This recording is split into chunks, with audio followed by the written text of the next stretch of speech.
कैसे हो बच्चों। आज आप लोगों को साउंड चैप्टर से न्यूमेरिकल्स बताने जा रहा हूँ। उसको ध्यान से सुनिए, देखिए, लिखिए, बहुत मज़ा आएगा। साउंड चैप्टर का आंकिक प्रश्न। तो देखिए, पहला है 7 नंबर का, ये 7 नंबर का साउंड चैप्टर का 7 नंबर का क्वेश्चन क्या है। किसी व्यक्ति का औसत श्रव्य परास 20 हर्ट्ज से 20 किलो हर्ट्ज है। इन दो आवृत्तियों के लिए ध्वनि तरंग की तरंगदैर्घ्य ज्ञात कीजिए। वायु में ध्वनि वेग कितना है? 344 मीटर पर सेकेंड। ये दिया हुआ है। तो क्या निकालना है हम लोग को? वेवलेंथ निकालना है, तरंगदैर्घ्य निकालना है। तो हम लोग क्या जानते हैं, क्या दिया हुआ है इसमें? देखिए, इसमें दो फ्रिक्वेंसी दिया हुआ है, एक 20 हर्ट्ज दिया है, एक 20 किलो हर्ट्ज दिया हुआ है। दोनों पे निकालना है हम लोग को, साउंड वेव निकालना है। तो सबसे पहले हम लोग निकालते हैं, और वेलोसिटी दिया हुआ है। यहाँ पे वेलोसिटी भी दिया हुआ है। कितना दिया हुआ है? 344 मीटर पर सेकेंड दिया हुआ है।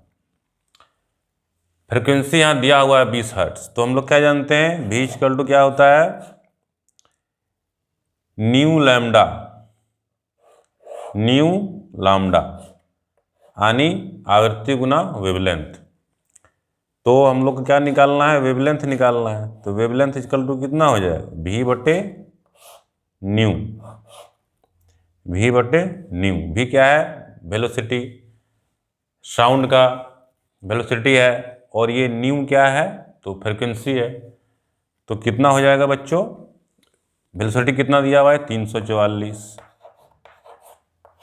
मीटर पर सेकेंड, और फ्रिक्वेंसी कितना है? 20 हर्ट्ज है, 20 हर्ट्ज है।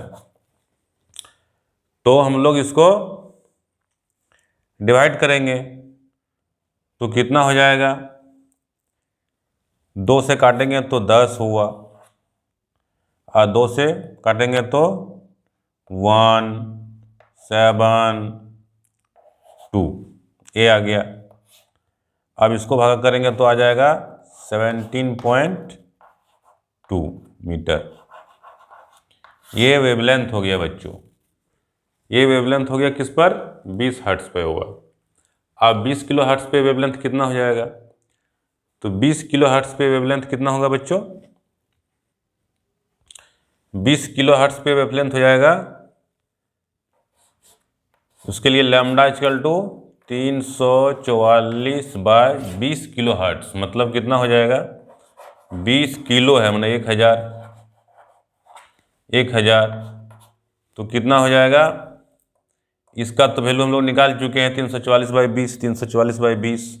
तो यहाँ पे लिख देंगे 17.2 बाई 1000 बराबर कितना आ जाएगा बच्चों?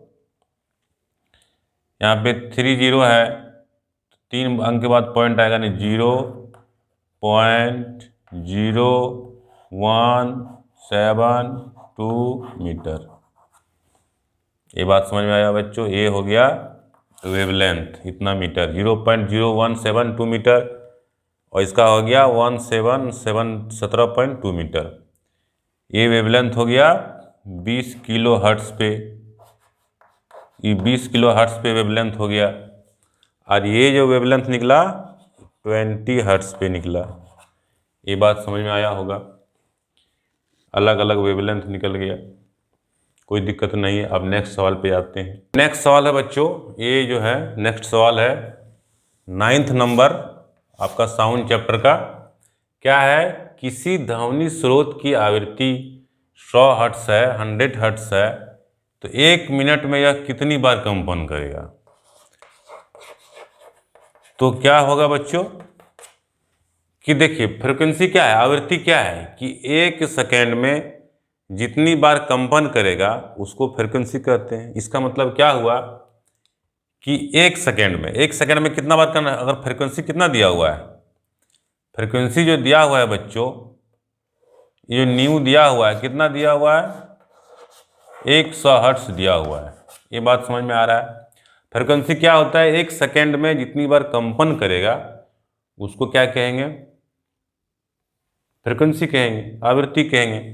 तो 100 हर्ट्ज है, इसका मतलब क्या हुआ कि 1 सेकेंड में कितना बार कंपन कर रहा है? 100 बार कर रहा है, कोई दिक्कत नहीं है। तो बोल रहा है कि 1 मिनट में कितना बार करेगा, तो 1 मिनट में कितना हुआ? 60 सेकेंड। तो 60 सेकेंड में कितना बार करेगा?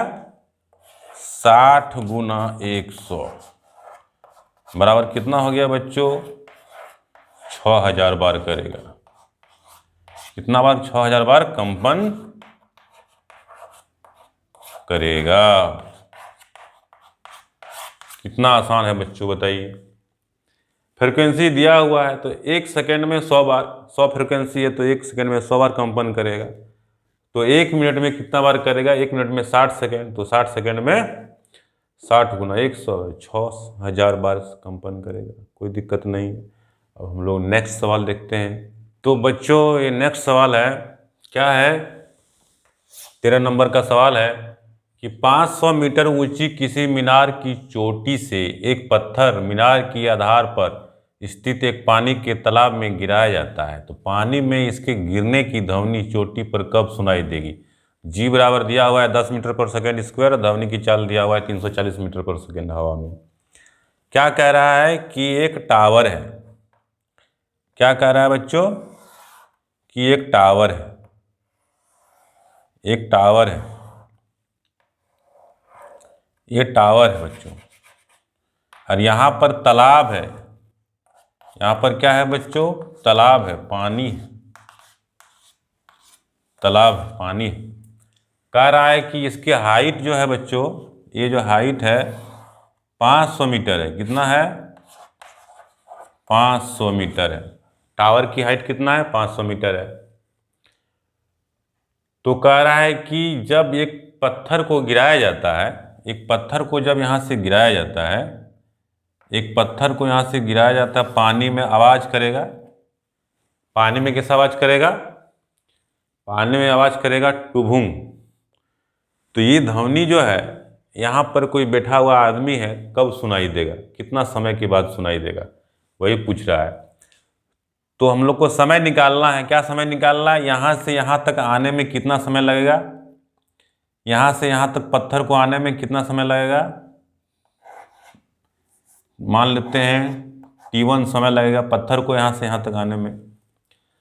और जब आवाज़ होगा यहाँ पे, तो ध्वनि को, साउंड को यहाँ से यहाँ तक जाने में कितना समय होगा? मान लीजिए T2 समय लगेगा। साउंड को यहाँ से यहाँ तक जाने में T2 समय, पत्थर को यहाँ से यहाँ तक आने में T1 समय। दोनों को जब जोड़ेंगे तो वही समय होगा उसको सुनाई पड़ने का समय। तो पहले हम लोग T1 निकालते हैं, पत्थर को पानी तक आने में लगा समय। तो पत्थर को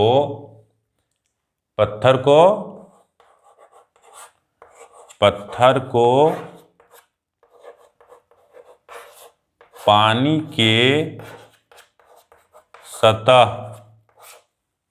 तक आने में लगा समय। पत्थर को पानी तक आने में लगा समय T1 है, तो पहले उसको निकालेंगे। तो क्या फॉर्मूला लगाएंगे? H बराबर UT plus half GT। T यहाँ T1 है तो T1 स्क्वायर। तो H कितना है? 500 मीटर है। ये सवाल समझ में आया होगा। क्या है कि एक टावर है, टावर से पत्थर को गिराया गया पानी में, तो पानी में जब गिरेगा तो कैसा आवाज़ आएगा? टुभुंग करके आवाज़ आएगा बच्चों। और ये जब आवाज़ आएगा तो इसको यहाँ पर बैठा हुआ आदमी को कितना समय के बाद सुनाई देगा? तो वो समय निकालना है। तो कौन सा? तो पत्थर को यहाँ तक आने में लगा समय प्लस साउंड को यहाँ तक जाने में लगा समय, दोनों को ऐड करेंगे तो वही समय उसको लगेगा ध्वनि को सुनाई पड़ने में। तो पत्थर को आने में लगा समय H बराबर UT plus half GT square. H कितना है? 500 मीटर है। और जब ऊपर से कोई फ्री फॉल होता है तो इनिशियल वेलोसिटी 0, ये 0 कर दिया। हाफ G कितना दिया हुआ है? 10 मीटर पर सेकेंड स्क्वायर। T1 निकालना है। ये कट गया 5 में और 5 100 हर में कट गया, T1 स्क्वायर इक्वल टू 100, तो T1 बराबर 10 सेकेंड। ये बात समझ में आया। अब T2 निकालना, T2 कितना हो जाएगा, ये दूरी प्लस साउंड का चाल, समय बराबर दूरी बट्टे चाल होता है, तो दूरी 500 मीटर, चाल 340 मीटर, तो इसको कटाए बच्चों तो आ गया 1.46 सेकेंड। तो साउंड को सुनाई पड़ने में लगा समय कितना हो जाएगा, T1 plus T2, 10 second plus 1.46 second, यानी 11.46 सेकेंड के बाद ध्वनि सुनाई देगा। ये सवाल समझ में आया होगा बच्चों, ये है 13 नंबर का सवाल, समझ में आया होगा। अब हम लोग नेक्स्ट सवाल देखते हैं। देखिए बच्चों, आपका ये बुक का एनसीईआरटी बुक का ये 14 नंबर का सवाल है। क्या है कि एक ध्वनि तरंग 339 मीटर पर सेकेंड की चाल से चलती है। यदि इसकी तरंग दैर्घ्य 1.5 सेंटीमीटर हो तो तरंग की आवृत्ति कितनी होगी? क्या ये श्रव्य होगी? तो देखिए बच्चों, क्या दिया हुआ है, ध्वनि तरंग का वेग दिया हुआ है। अब वेग दिया हुआ है बच्चों, वेग, ध्वनि का वेग दिया हुआ है, तरंग का वेग कितना दिया हुआ है, v इक्वल टू कितना दिया हुआ है, 339 मीटर पर सेकेंड, ये दिया हुआ है ध्वनि का वेग, ध्वनि वेग दिया हुआ है, v इक्वल टू 339 मीटर पर सेकेंड, ये दिया हुआ है। वेवलेंथ दिया हुआ है लाम्डा, वेवलेंथ कितना दिया हुआ है,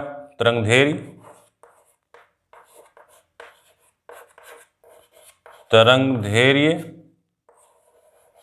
लाम्डा कितना दिया हुआ है, लाम्डा 1.5 सेंटीमीटर, 1.5 सेंटीमीटर बराबर क्या हो जाएगा, मीटर में बदलेंगे तो 100 से डिवाइड करेंगे, और 100 से इसको डिवाइड करेंगे तो कितना हो जाएगा बच्चों, 0.015 मीटर, ये वेवलेंथ हो गया मीटर में। कोई दिक्कत? तो क्या निकालना है हम लोग को, फ्रीक्वेंसी निकालना है, फ्रीक्वेंसी आवृत्ति निकालना है, आवृत्ति न्यू निकालना है, न्यू। तो फार्मूला लगाते हैं हम लोग, क्या है, v equal to new lambda, यही फार्मूला है। तो न्यू इक्वल टू कितना हो जाएगा, न्यू इक्वल टू कितना हो जाएगा, v bye lambda, v bye lambda यानी वेग बाय तरंग दैर्घ्य।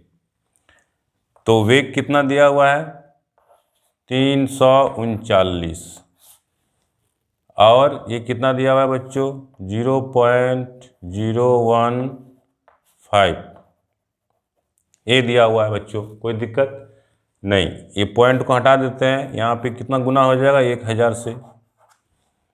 अब इसको कटाते हैं हम लोग, 3 × 5 = 15, 3 के 3, 3 के 3, 3 × 9, ये कट गया। अब 5 से इसको काटेंगे, 5 दूना 10, 1 यहाँ 3, तो 5 दूना 10, बचा 3, 5 × 6 = 30। अब इसको गुना करेंगे बच्चों तो कितना आ जाएगा, 226 पर 2 0, इतना हर्ट्स, कितना आ गया, इकाई दाई सैकड़ा हजार 10,000, 22,600 हर्ट्स आया। आवृत्ति कितना निकल गया बच्चों, 22,600 हर्ट्स। तो क्या पूछ रहा है, क्या ये श्रव्य होगी, क्या ये श्रव्य है, श्रव्य फ्रिक्वेंसी है? नहीं है, नहीं होगी। क्यों? क्योंकि श्रव्य फ्रिक्वेंसी कितना होता है, 20 हर्ट्ज से 20,000 हर्ट्ज होता है, लेकिन यहाँ तो 20,000 से ज़्यादा आ गया, तो ये क्या होगा, श्रव्य नहीं होगा। श्रव्य होगी नहीं, श्रव्य नहीं होगी। ये बन गया बच्चों, कितना आसान से समझ में आया होगा ये सवाल। ये कैसे बनाए, इसको बनाइए, प्रैक्टिस कीजिए। तो कुल मिलाकर जितना न्यूमेरिकल्स था साउंड चैप्टर से ख़त्म हो गया, और क्वेश्चन आंसर पहले करा चुके हैं। तो अब जो है नेक्स्ट चैप्टर चलेगा, तो उम्मीद है समझ में आया होगा। लाइक कीजिए और पहली बार आए हैं तो सब्सक्राइब कीजिए चैनल को। धन्यवाद।